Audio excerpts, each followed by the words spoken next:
The paradox of change. Why we fight what we need. Have you ever found yourself stuck, wanting something new, something better? Maybe it's a healthier lifestyle, to lose weight, drink less, exercise more. Or perhaps it's a more fulfilling career, or breaking free from an old, unfulfilling relationship pattern. You know it's good for you. You can see the benefits, you want it. But something inside just resists. It digs its heels in. You feel like you just can't do it. If that sounds familiar, you are absolutely not alone. This feeling, this strange contradiction of wanting change yet pushing against it, is at the very heart of the human experience, especially when life throws us a curveball or we're trying to make a big shift. Today, we're diving deep into this change paradox. We'll explore why we often fight the very things we need and discover that this resistance might not be the enemy we think it is. Think about it. Maybe you know someone who seems to jump from one weight loss plan to another, or attends one self-improvement workshop after the next, yet still feels unable to make the leap. Or perhaps you've seen a retiree, someone who planned for years for this new chapter, only to feel lost and adrift without their professional identity.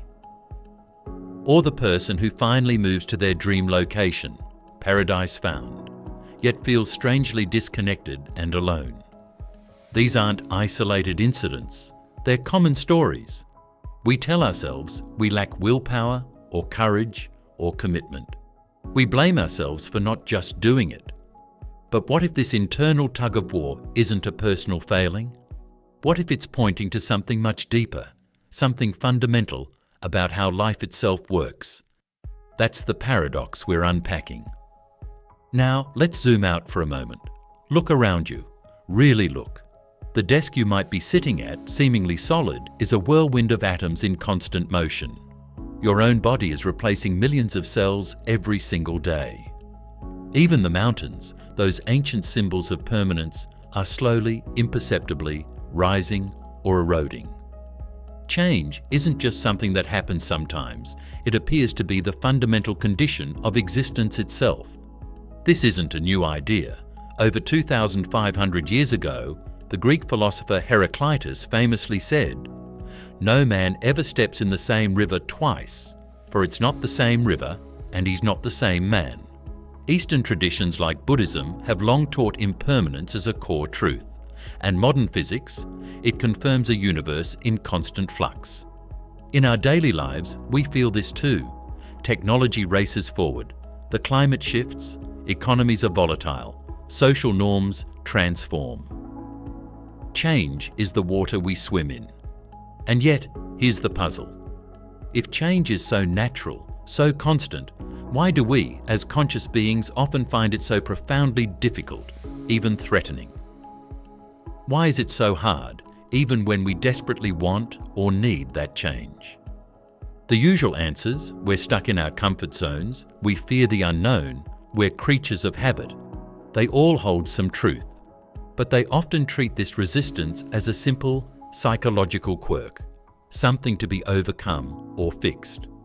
But what if it's more than that? What if your resistance to change isn't an unfortunate glitch, but a necessary counterbalance to life's constant flow? To understand this, we need to look at how patterns, how form, maintains itself in a universe that's always shifting. Think about a rock in a stream. Water rushes over it, molecules are lost and gained, but it remains a rock. Your body replaces most of its cells over many years, yet you remain recognizably you. This persistence, this ability to maintain a pattern amidst constant change, isn't accidental. It's a fundamental capacity. And this gives rise to an equally powerful force, an imperative to maintain that pattern, that form. This isn't just passive standing still, it's an active process of persistence. Think of your own body's incredible intelligence. Countless systems are working tirelessly right now to maintain your internal temperature, your blood chemistry, your cellular structure. This is called biological homeostasis, and it's not a quirk. It's the very foundation of life. Without it, we couldn't exist. Now, extend that idea beyond biology. This pattern preservation is at play in your very sense of self, your identity. Your identity isn't just who you think you are, it's an incredibly sophisticated mechanism that works to maintain coherence, to keep that sense of me stable and consistent even as you grow and change. So, when a major life transition comes along, a career change, a relocation, a loss, a new beginning, and it threatens this carefully constructed coherence, what we call resistance is often this powerful pattern preservation system doing exactly what it's designed to do: maintain the integrity of the pattern it recognizes as you. This isn't a psychological flaw, it's a fundamental survival mechanism. It's your inner protector at work. Without some stability, some anchor in the storm, meaningful change would be impossible. You need a form to transform. Complete fluidity with no pattern wouldn't be growth. It would be dissolution. So that person we talked about, she isn't just stuck. Her identity system is working overtime to preserve coherence in the face of a potentially massive shift. The retiree? His pattern maintenance mechanisms are trying to hold on to meaning as the structures of his life change. This is profound. The very system that allows you to exist as a distinct individual is the same one that creates resistance during major transition. So if resistance is natural, even necessary, what do we do with it? Do we just give in? Absolutely not. Understanding its true nature, its origins not in personal weakness, but in these deep, fundamental mechanisms, changes how we approach it. It invites compassion for ourselves and for others. The question then shifts from how do I overcome this resistance to how do I work with these powerful pattern preservation mechanisms to navigate change successfully? And that's exactly what we'll be exploring next as we delve into the inner dance, how your mind shapes your transitions.